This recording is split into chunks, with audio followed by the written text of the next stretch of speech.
Bonjour. Que BJ Wawa tendes nikas, Zai Makondo dem. Gaga Gwet Kajigun, Manidu Abe, Mikinakmani Sing Dunji. My spirit name comes with the Northern Lights, and I belong to the Brown Bear Clan of the Ojibwe people of Ebb and Flow First Nation. I was born on Treaty 2 territory, but today I reside in Treaty 1 territory. It's the traditional land of the Anishinaabe, the Cree, the Oji Cree, the Dene, the Dakota, and it's also the homeland of the Métis people. So I'd just like to say thank you to everybody for joining us this evening for this UFCW 832 Sofa series. And I am your host, and my English name is Eric Flett. I'm a retired member of 832, but I'm now the resident elder for UFCW, the national office. I just want to say that this evening we're talking about reconciliation, talking about treaties, land, and history. And this evening is very important because for a lot of the things that have been going on lately with residential schools and finding these young children, they found another few hundred yesterday in BC, and like there's more and more and more yet to come. So it will be it's unfortunate because there's going to be triggers over and over and over, and it's going to affect people in a lot of different ways. So what I always do is I always say miigwech. First off, for my life every morning, I say miigwech to do. And in my language, that's how we say God. It's the loving God. So I say miigwech, thank you for my life and for the journey that I'm on. And I always try my best to be thankful for what I have. I try not to get into the jealousy thing about, oh, they have this, they have that, and I don't have it. Materialistic things are not me. That's not what I'm about. And the importance there for me is it's the big thing is money. I've had quite a few discussions about money. Well, all these residential school families of the children that they found in these graves, they're going to want money from the government. And it's like, you know, to me, it doesn't matter. It's always a fight about money. But what it is the importance there is we need to bring our children home so we can bury our children in the way that we always do. We have traditional protocol that we have to follow. And unfortunately, all these young ones never got that opportunity. In my culture, especially, we have protocols, but we also have rites of passage.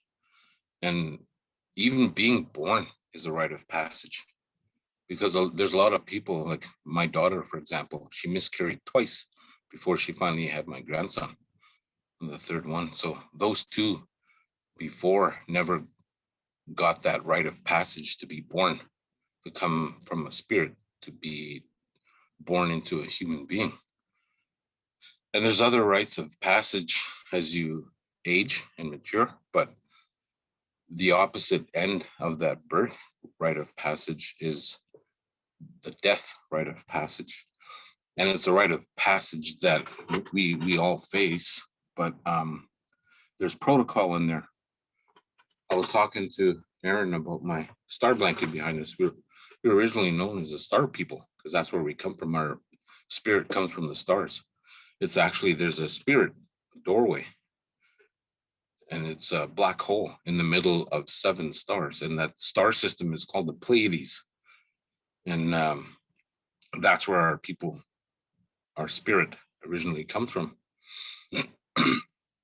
So when we do that rite of passage, when we leave this earth, we wrap our bodies in this star blanket. It's symbolic of our journey. It's protection for our spirit, but because our spirit is going back to the spirit world, so they're going back to our original people, our star people.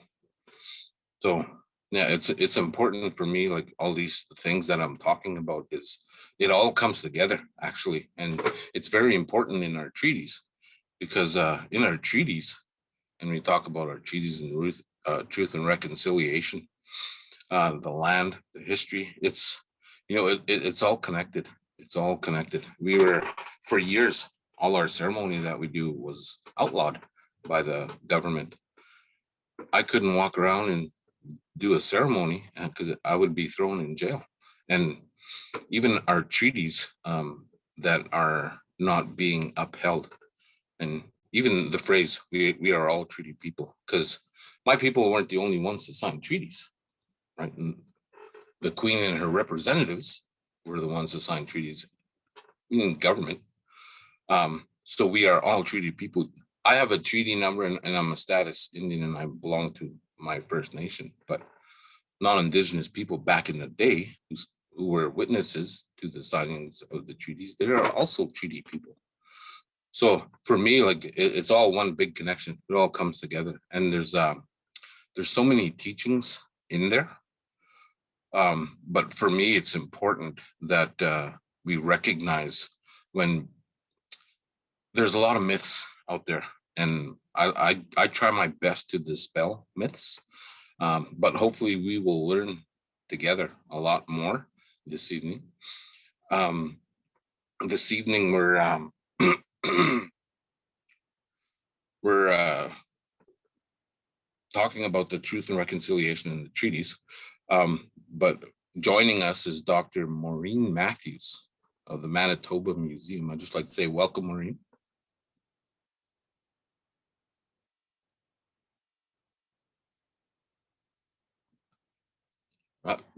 Can she hear me?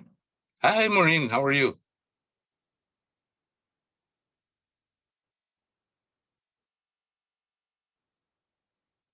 Oh, we seem to be having some technical difficulties. I wish you were here. I really wish you were here. Oh, sorry, Maureen.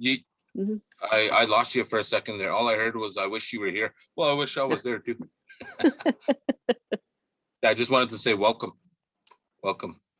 Thank you. So Maureen is a curator of cultural anthropology at the Manitoba Museum, and she holds a PhD in social and cultural anthropology.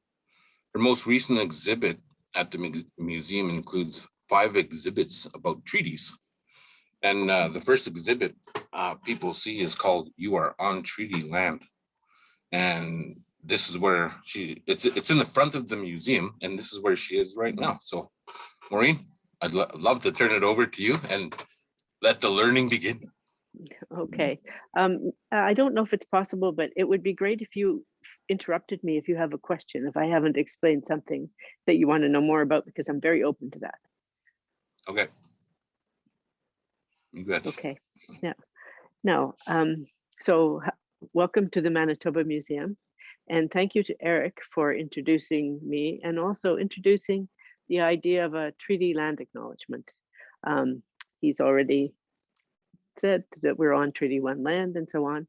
But this is a very important gesture that happens at the beginning of meetings.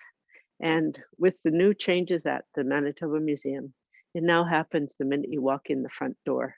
So we're right at the very beginning of the museum galleries. And the first thing you see is an exhibit that says, "You are on treaty land." And it explains, as Eric has already said, that we are all treaty people. And that it also explains just the basics. If for people, because I had to write this exhibit for people who might not know anything about this, just a real simple answer to the question, what is a treaty? And the simplest answer is that it's a promise, and that it's a promise made by 2 parties who are equals. And in the case of the treaties that we're talking about, the treaties numbers 1, 2 for Eric and I, and then all the way up to 11, those numbered treaties, those treaties were made on behalf of Canada as a representative of the Crown. So Canada representing the Queen of England. And then there were Indigenous leaders who represented First Nations groups at the time. So Treaty 1, there were 7 First Nations groups within it, all of whom spoke Anishinaabe. The promises that were made were, from an Indigenous point of view, they were promising to welcome strangers and they were prepared to share their traditional territories. And in return, Canada promised to look after First Nations people, to help them, cope with the consequences of having visitors, and to help them. They promised education, but what they promised was that it would be for anyone who wanted it and on the reserve. They promised a certain amount of money and annuity every year. They promised to help people, particularly in Treaty 1, make a transition to an agricultural employment. So they promised to give them cattle and harrows and plows, things, implements that would help them take up agriculture as a way of making a living. And I think the intention on both sides was that Indigenous people would be healthy, happy, economically self-sufficient. And there was no talk of them losing their culture, so that they should have been able to maintain their culture and pick up a little English or become part of Canadian society to the extent that they wished. And didn't work out that way. And this is Canada's shame, as we know. But the reason that the Manitoba Museum has exhibits about treaty is that the treaty elders, the elders of the Treaty Relations Commission and the Association of Manitoba Chiefs, argue that the treaties were the last moment when there was a respectful and a really productive relationship between visitors and First Nations, that it was nation to nation negotiations, that the negotiations happened in a way that everybody thought was thoughtful and considerate, and that knowing that that happened once, they would say, well, it happened once. Let's see if we can't get back to that original respectful relationship. Because as they see it, a treaty isn't the end of a land deal. They didn't sell their land. They had no intention of doing that. The treaty was the beginning of a relationship. And the way you talk about a treaty, when you're considering it from an Anishinaabe point of view, is that it becomes a solemn undertaking when a pipe is used. And so what they said was, let's make this exhibit about treaties look like it was an Indigenous undertaking, that there was equal representation on both sides, that it was at that moment a level and a sustaining relationship. And so hence we have this exhibit. I worked with the Elders Council, the Treaty Relations Commission, I have now worked with them for a period of about 7 years. We've gone through different iterations of this treaty exhibit, changed the words a little bit, but this is as they would wish it. This is how they would like you to know about treaties. And so one of the main things that they asked is that in talking about a pipe, talking about a treaty, the medals that Canada gave to First Nations people kind of instantiate promises. They represent the Canadian promises.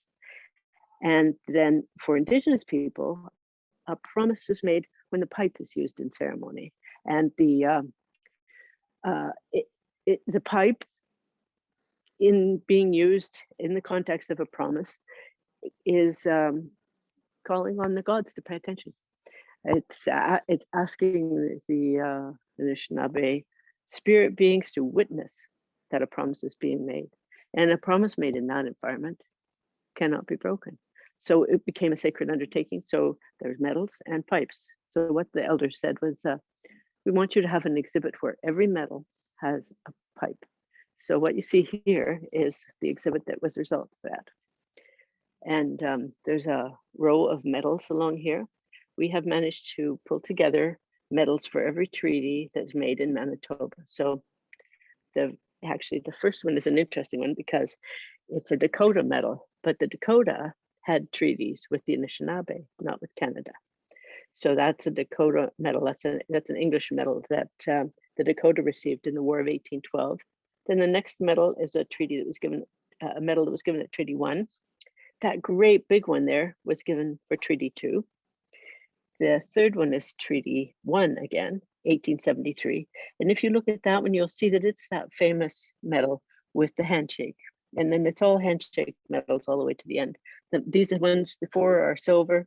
The last one is bronze, and it has King Edward VII, who was the son of Queen Victoria, and it was after Queen Victoria passed away. So there's a medal for every treaty, but there's also a pipe for every medal.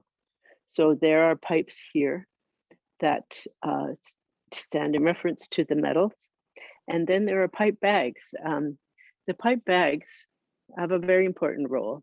They remind us of the beauty of Indigenous artistry, and they keep the women in mind. You know, a lot of the talk around treaties was about men as leaders, but these bags are the work of women, and they are absolutely beautiful.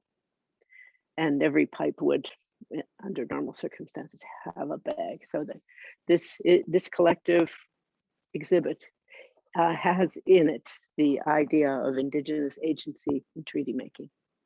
And it's a very big deal to have pipes on exhibit at the Manitoba Museum. When I first came here, the museum had been taking pipes off exhibit for 25 years because pipes are sacred. And they are actually in the Anishinaabe, they are grammatically animate. When you talk about a pipe in the Anishinaabe, it's like talking about an old man.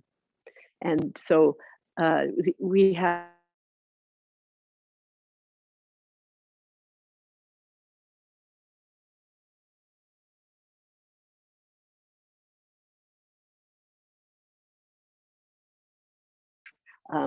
artifact, if you will.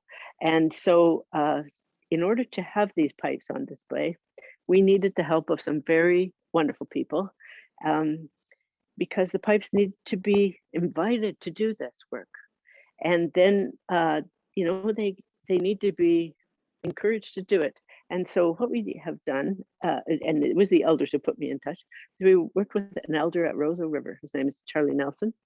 And here you see a photograph. This is the first time we went to ceremony at GNU School in Roseau River. And Charlie suggested that we have the ceremony in the school with the kids. Here's the Treaty Commissioner of the day, because the Treaty Commission made all this possible. It's their elders group. And so he was there, and a Treaty Commissioner has attended every year since. But you can also see that there were just loads of kids there. And when all these pipes were out, Charlie suggested that some of them be smoked. And those pipes were smoked by people who have smoked them every year since.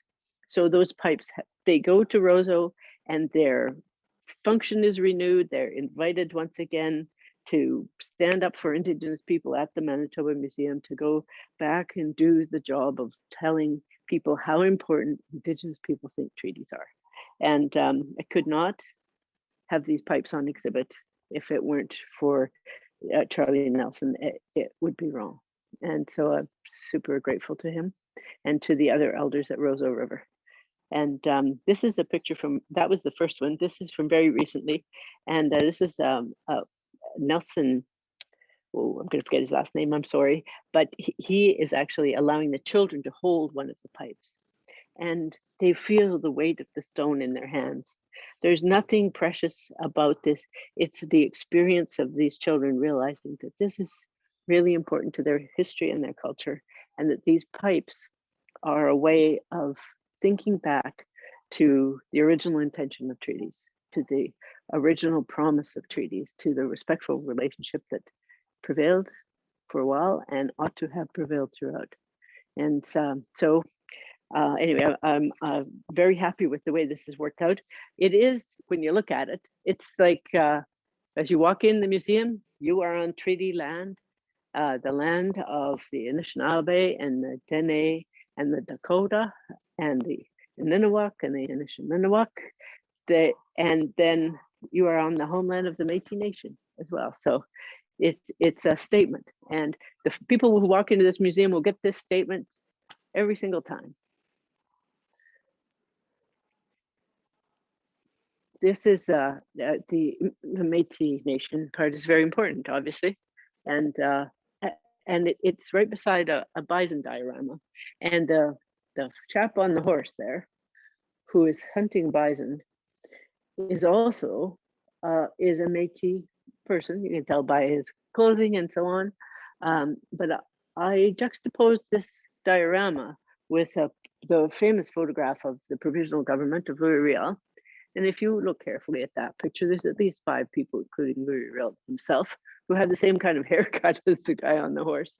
And there's no reason why the buffalo hunters and the brigade leaders who chased buffalo across the plains couldn't have also been the poets who wrote the very first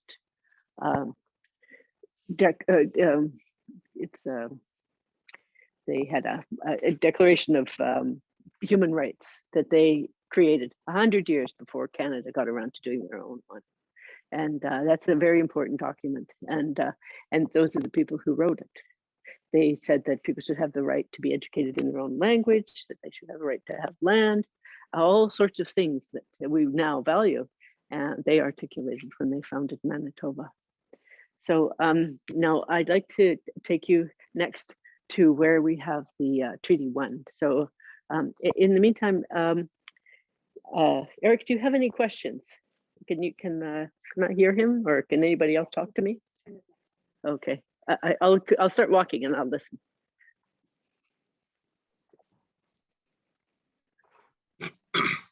Oh, my question was Oh, going to there be, you are. Hello. Yeah, where did you get the pipes from? That was my question when I first saw them. The pipes are part of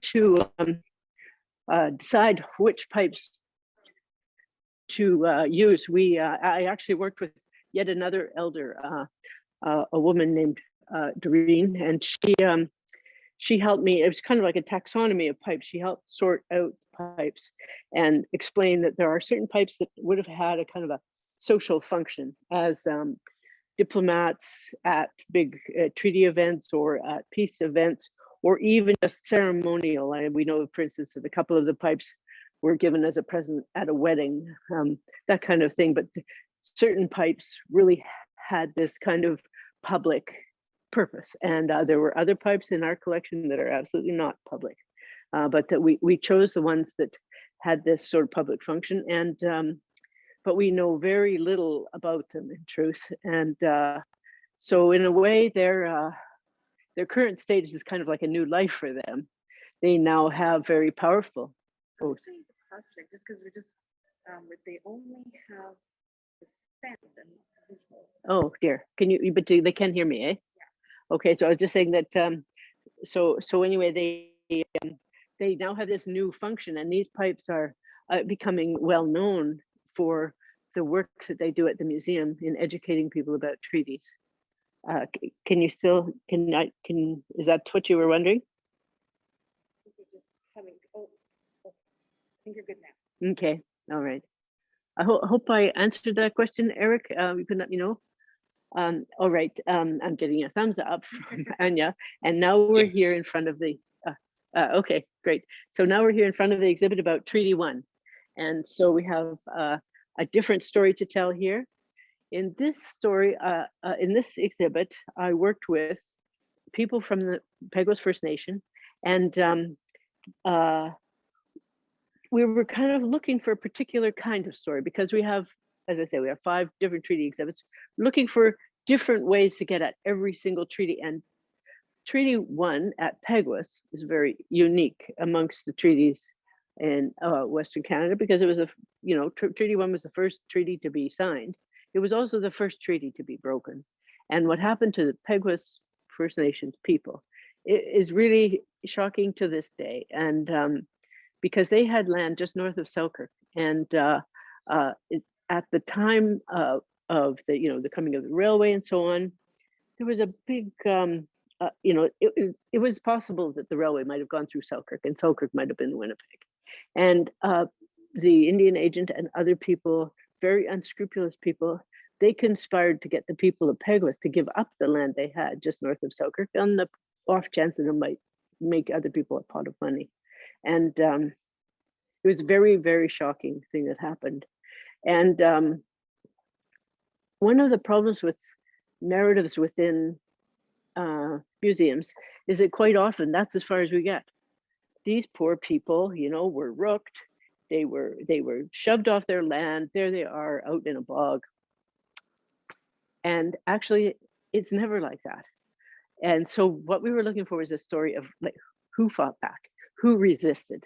And so we discovered that within the Peguis band, there were a group. They were they had a place at Netley Creek, which I'm sure any of you we will know where that is. They were there before the Selkirk Treaty. They were there in 1803. They already had a market garden and they were selling potatoes to passing voyageurs. They were an enterprising group and a very self-sufficient. And so they were still there when they became suddenly a part of Peguis First Nation, what they called the St. Peter's Reserve. The land that they owned became a part of the reserve. And then when the band was tricked into giving that land up, everybody was supposed to move up to Peguis, way 100 miles north. And they refused to go. They had houses there, they had haylands there, they'd been living there since long before the treaty, and they refused to leave. And so this family that were led by a fellow named Grey Eyes at the time. And old Grey Eyes had a long history, very colorful man. There were newspaper accounts of his life. He was very interesting. Anyway, his family stayed on this. They finally, so the illegal surrender happened in 1907. They were still there in 1918. And, but finally the government stopped giving them annuities and started to deny them medical care. And so they said, all right, we'll go to Peguis. And they built a little house there, but they kept coming back to their lands at along the river there because of the haylands, you know. And so, you know, they then the son, Alexander Grey Eyes, got elected chief at Peguis. And they knew that they had been rooked. There had been a royal commission that said that it was illegal, and then the government just passed a law to make it legal. So they knew that they had a good legal case, and they wanted to hire a lawyer. They heard of a guy named Mulcaster in Saskatchewan who had helped a band in Saskatchewan get their land back after something like this had happened, and the Mistawasses. And so they asked to hire this lawyer, and because of the Indian Act, Indigenous people at that time were legally equivalent to children, and they had to ask permission to hire a lawyer. They did. Indian Affairs said no. So Alexander Grey Eyes led a protest and took 45 people, and they all moved back to Netley Creek. And they set up picnic tables and tents, and the newspaper pictures of it, it looks like a wonderful time. Their children and grandmothers and everything. But it was a serious business because Indian Affairs was really unhappy with them. 15 men went to jail throughout that period, including Alexander Grey Eyes, who was eventually denied the right to be chief, and his chief functions were taken away from him, which is interesting because people called him chief till the end of his life. Actually, he was a fantastic leader.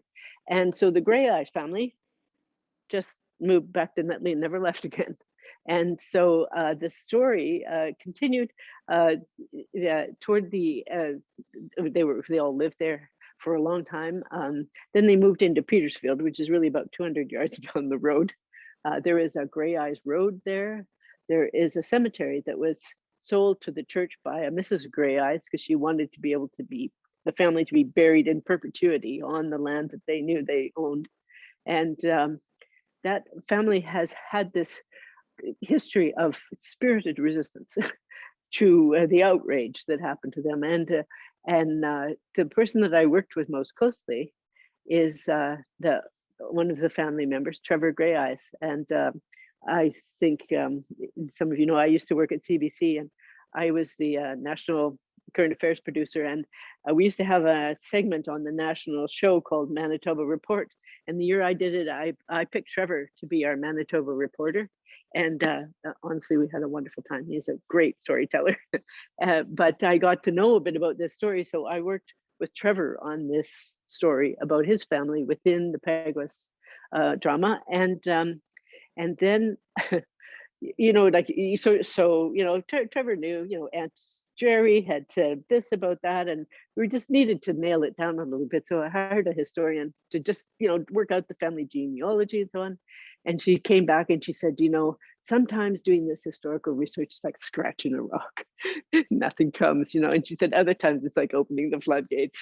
Well, it was opening the floodgates in this case. We found images of the Grey Eyes before they came to Canada. In the late 1700s, somebody had painted an image of the very first of that family. There were newspaper accounts all the way through. There was so much information. And Trevor is such a good writer that we managed to get a writers in residence grant for him. And we've just secured the second year of that. And I just gave him all the research we developed for the museum exhibit, and he's writing the book. And I can hardly wait for it. And so this exhibit is kind of an example of another relationship, like I was telling you about the relationship with the Treaty Commission. This one is a relationship with quite a unique family within the Peguis First Nation. And so here's a timeline that explains where the Grey Eyes family were when. There's little maps that show the Grey Eyes family where their houses were. And here's a picture of Grey Eyes Road. And here's the newspaper accounts. I hope you can see that. But here's the newspaper accounts. There's the Chief Grey Eyes with his headdress on, and the headline is "Insurrectionist Chief" or "Insurgent Chief." And then here's all the family members. The lady on the left there is Sarah Grey Eyes, who's so beautiful. She died during the insurrection, it was so called, at the age of 104. And this is the original Grey Eyes here. And so this is a very personal exhibit. It also has some other important stories about Treaty 1. This is a photograph of Henry Prince, who signed Treaty 1 on behalf of the Peguis First Nation. And that medal belongs to another guy who signed Treaty 1, and his photograph is up here. So this photograph is of Chief Forever Thunderbird, so Gagi Gebenesi, and that photograph is from the 1870s, and the Mann family, because he was also called William Mann, so the Mann family hung on to that picture for 140 years, and then they brought it to the museum and said, it's about time our ancestor got talked about. Actually, it was a little more complicated than that. They brought me the medal, which you saw down here, and they said, we had a photograph of Grandpa, and we loaned it to a student at the University of Manitoba 20 years ago, and they never gave it back. Can you find that for us? And so they asked me. So I got in touch with the university, and I said, would you just keep an eye out for this big picture, big wooden frame and so on, if you find it, just let me know, because the family are looking for it. And so about 3 weeks later, I ran into the head of Native Studies in the grocery store, and she said, you will never imagine what we found. We were cleaning out this bookshelf, and this old dusty photograph was on top of it. If you hadn't asked, we would never have known what that was. And so anyway, gave it back to the family. And then they had it for about a month, and then they brought it to me and said, he ought to be more famous. You should use it in the exhibit. And that is also the case with this document here. I mentioned Charlie Nelson. Charlie Nelson's family have had this. This is the original parchment copy of the side promises document.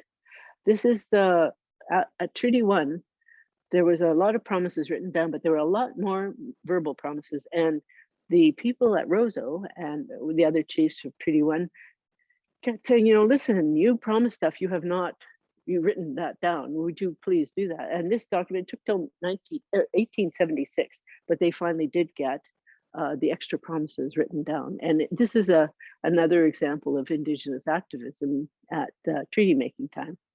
And then finally, the other thing that's here is a beautiful Bible. This Bible belonged to the grandson of Peguis. His name was Edward Prince, and he was one of the most important of the Anglican missionaries. Anglican? Was he Anglican? Whoops. I hope he might have been Methodist. Anyway, but that's an important part of Peguis history too. And so what we have here is a Bible on loan from the Mason family, a photograph from the Mann family, the Rosso side promises document, and then this fabulous Grey Eye story. And so this is a very personal approach to Treaty 1, which is obviously the most important treaty for those of us in Winnipeg, because it's the traditional territory of Treaty 1. So now I'm going to go from here to an exhibit about Treaty 3. So Can I ask a again, question? Eric, if you, yes, please do. The pipe in that Treaty 1 display, Yep. it's different from the other pipes in the first display. What's the significance with this pipe? It's not exactly random, but this pipe was chosen because it's very appealing, and it's fairly similar to a pipe that we know belonged to Peguis, which I didn't show you, but which is on exhibit having to do with the Selkirk Treaty. And so it was really the similarity to the Peguis pipe that made me pick that one. It is a type of pipe that would have been, in the Treaty 1 area.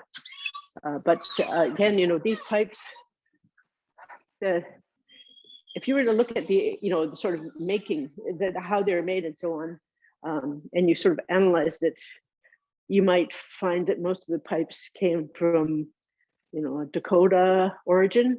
But of the few pipes that we have that have any definite provenance, they're all over from the top of Saskatchewan to, middle of Manitoba. And so I just know that these pipes are the kind of pipes that traveled. They were given, they were gifts, they went on diplomatic missions, they came home or not, that they moved around from leader to leader. And they built diplomatic relationships every time they changed hands. And it's possible that the reason that we have some of them is because they were diplomatic gifts to the Hudson Bay Company or whatever. They have a really random history, and so there's it's not that that I didn't think hard about which pipe should go where, as I did, and I took advice too as much as I could. But at a certain point, that pipe has now been associated with the Treaty 1 medal that's in that exhibit for a long time, and they are a pair. And that's where their significance lies now, is that when I'm asked to bring pipes that have association with Treaty 1, that's one of the ones I take, because it's been doing that job for 7 years now.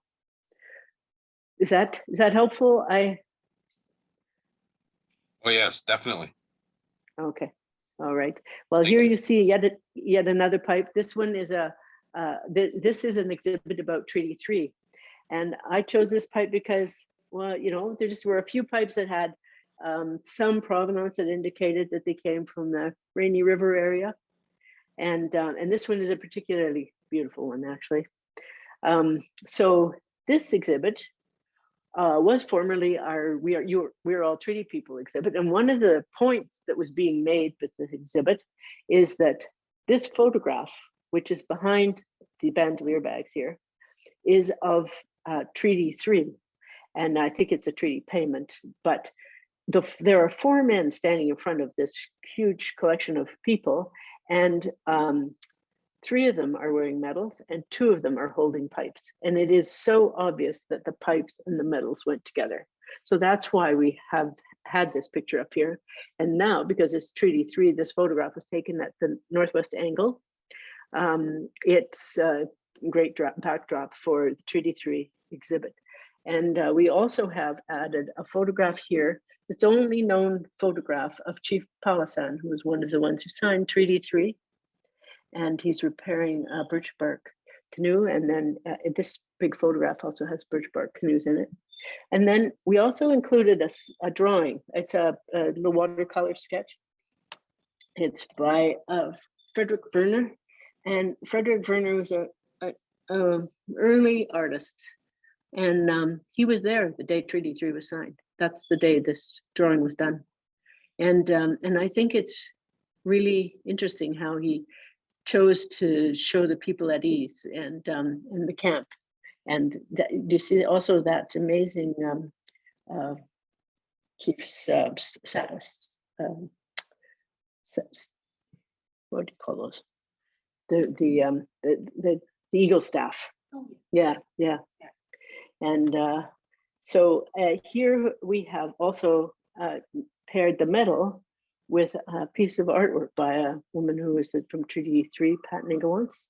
And on various occasions, we've had this piece of work because it's kind of like the medal with Queen Victoria on the back. We've actually occasionally had Queen Victoria nose to nose with this beautiful woman. And but just to make the point that people are well, and also that women had lots to do with this.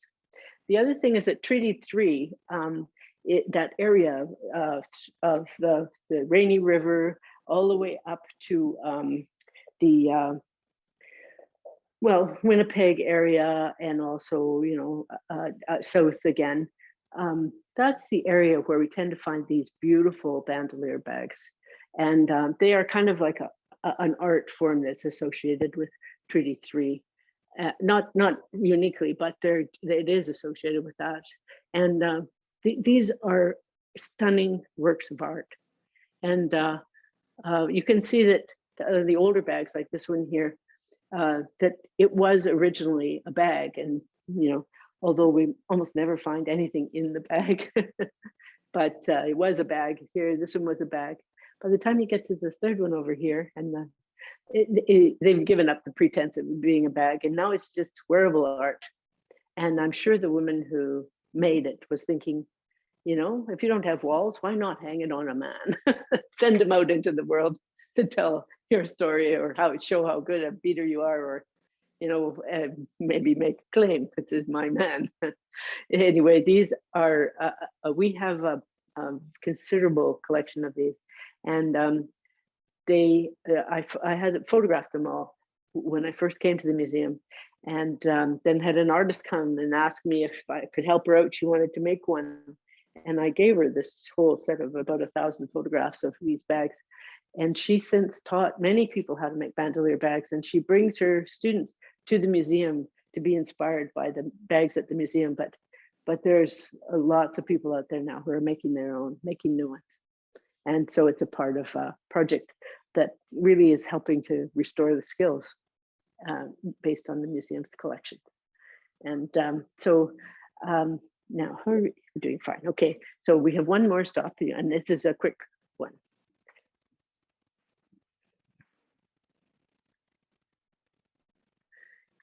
Yeah, this is the exhibit about Treaty 5.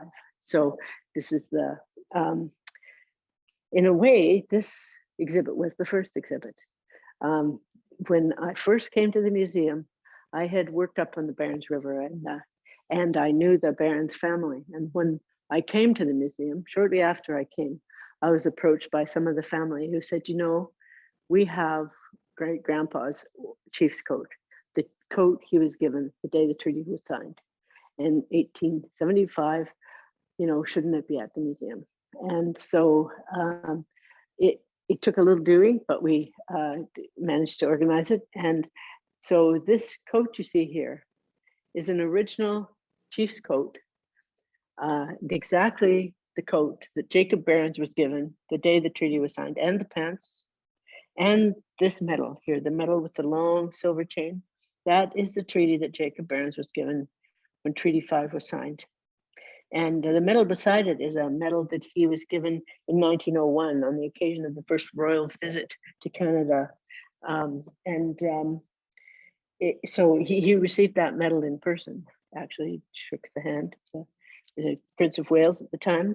And again, as you see, the medals are paired with a pipe.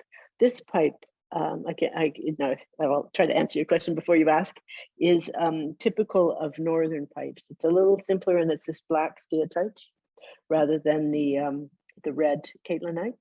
And I have seen pipes like this up north. I know that other people have them and use them. So it's a bit of a simpler pipe, but I think it kind of goes with this. And that pipe bag here is one of those spectacular fire bags from Norway House, also in Treaty 5 area.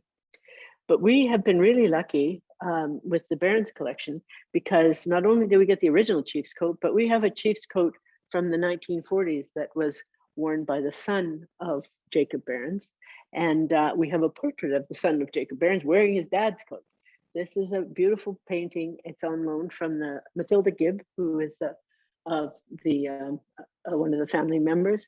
And we're so grateful for it. It's just beautiful. And before we had this picture, we had two portraits of Jacob and William that were done by an artist at Selkirk, and one of them belongs in the archives. The other one is at the Winnipeg Art Gallery. It's one of the earliest paintings that was collected by the Winnipeg Art Gallery. Okay, all right. Well, I've said my piece, and so what are your questions? All right. Let's ask some questions. We got a few anyways. So the treaties were supposed to be a positive thing for both sides? Yes. I think you look back and you wonder, because we know what happened next. But at the time that the treaties were signed, Indigenous people's experience was that white people turned up, starving and incompetent, would have just died without Indigenous help.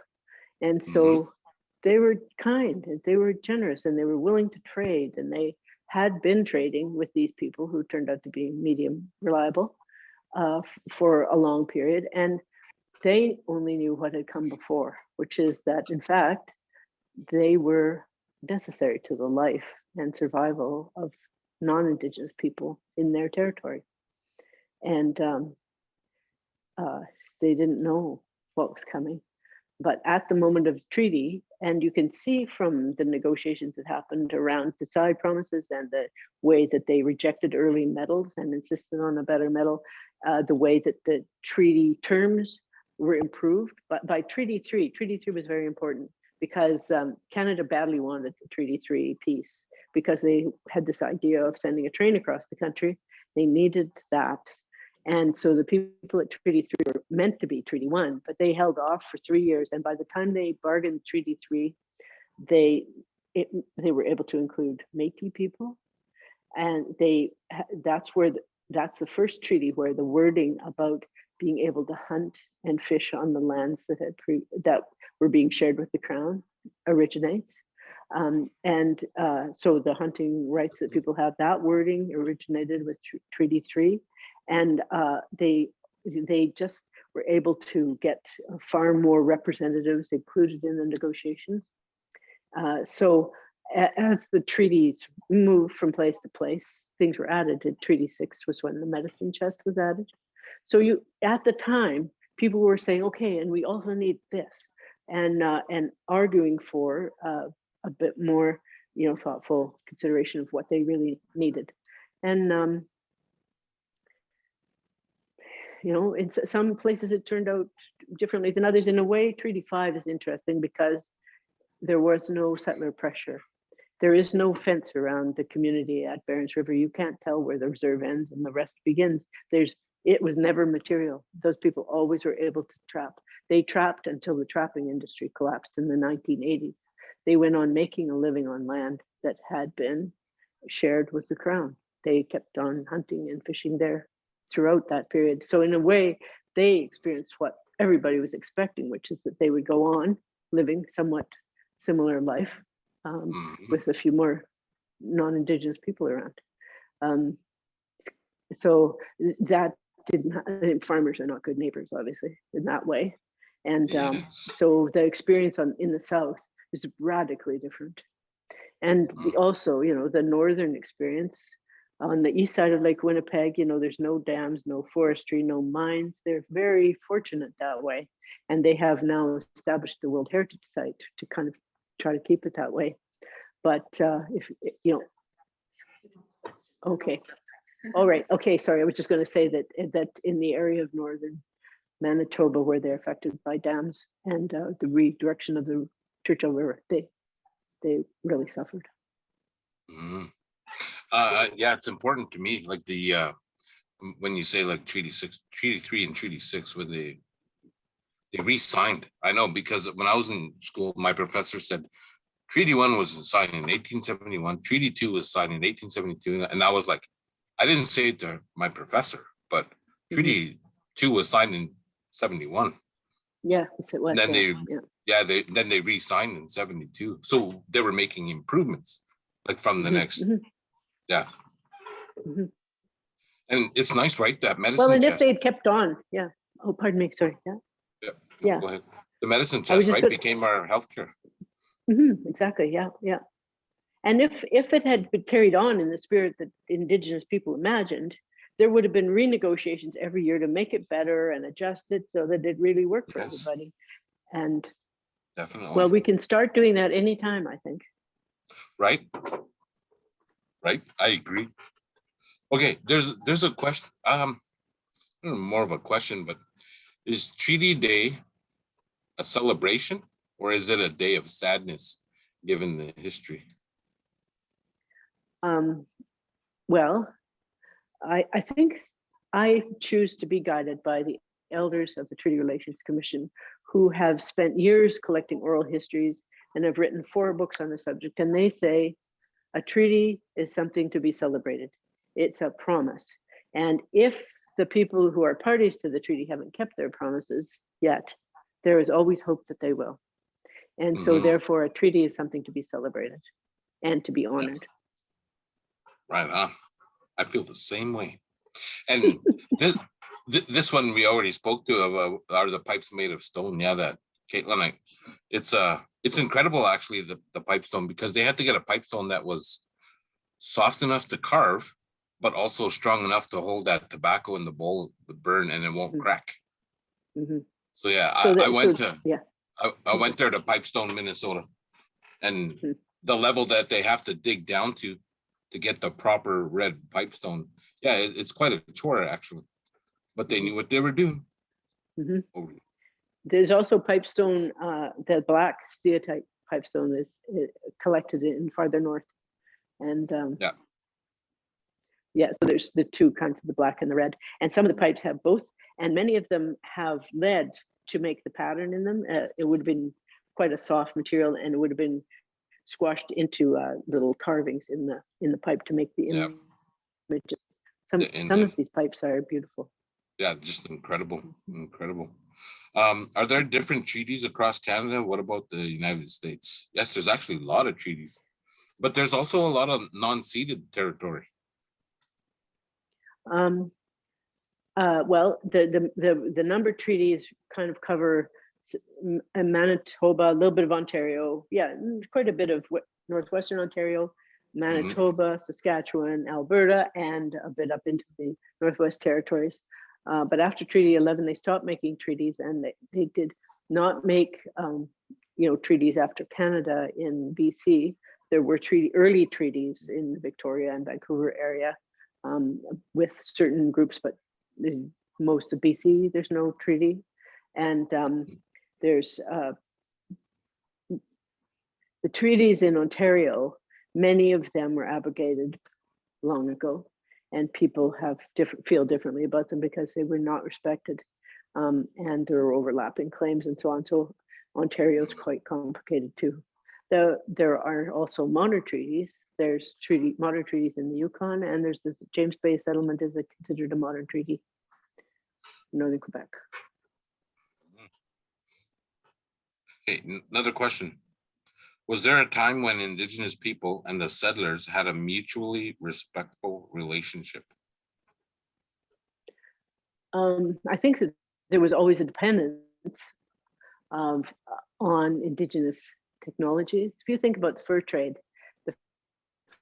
was powered up by Indigenous technologies for 200 years. So nothing was better than a bark canoe. Nothing was better than a snowshoe. By the time people made it from York Factory to Norway House, they were completely kitted out in moccasins clothing, or they would not have made it. So all of those are technologies that the fur trade depended upon, and Indigenous people made those things. And so they would have felt very important. They were very important.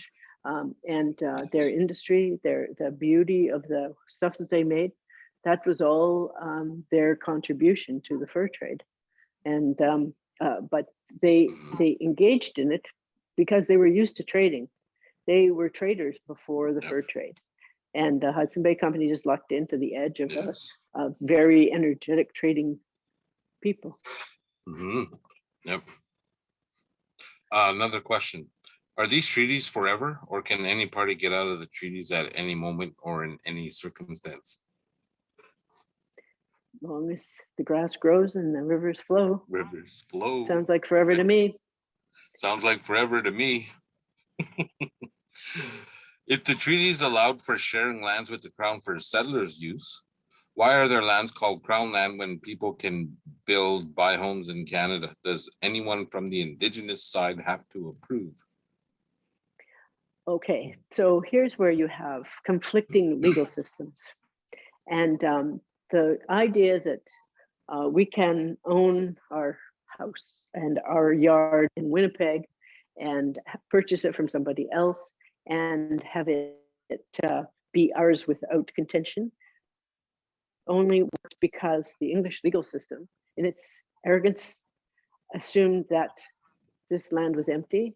And the minute there was an English person here, English law prevailed.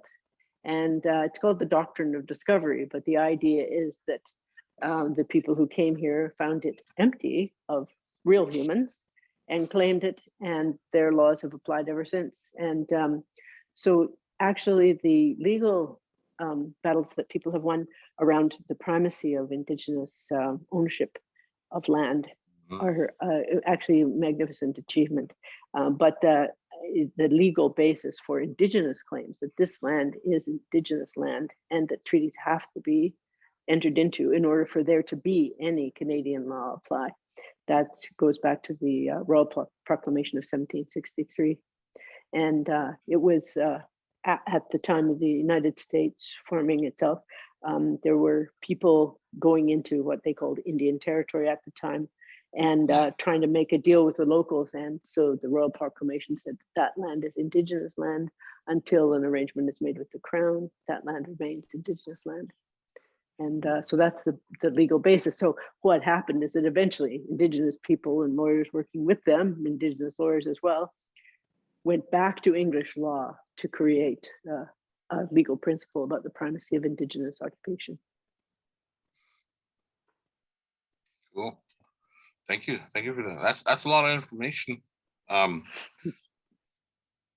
Right? It is. And it's a lot of things. Like there's a couple of things like I wasn't quite sure of, but thank you for that.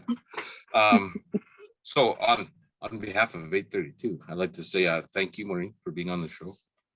Thank you for joining us this evening. I really appreciate it. It's always nice to walk through there and have somebody explain stuff to you. And I appreciate it, and I hope everybody participating this evening really appreciates what you do. I'd like to thank everybody for tuning in. Thank you for tuning in. And our next SOFA series is on July 28th. So it's at the end of the month, the last Wednesday of the month. And then next month's topic is emergency preparedness for families.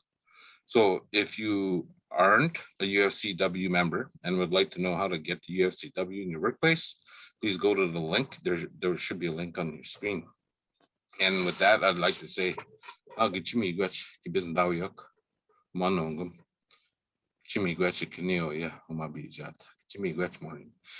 you very much for listening to us. Thank you very much for listening to us this evening. And I say, all my relations. Thank you very much. Thank you, and I do hope I see you soon. Yes, I'm going to come and see you. Excellent. Yeah, right. We'll be here. All right. Thank you, everybody, for tuning in, and have a good evening.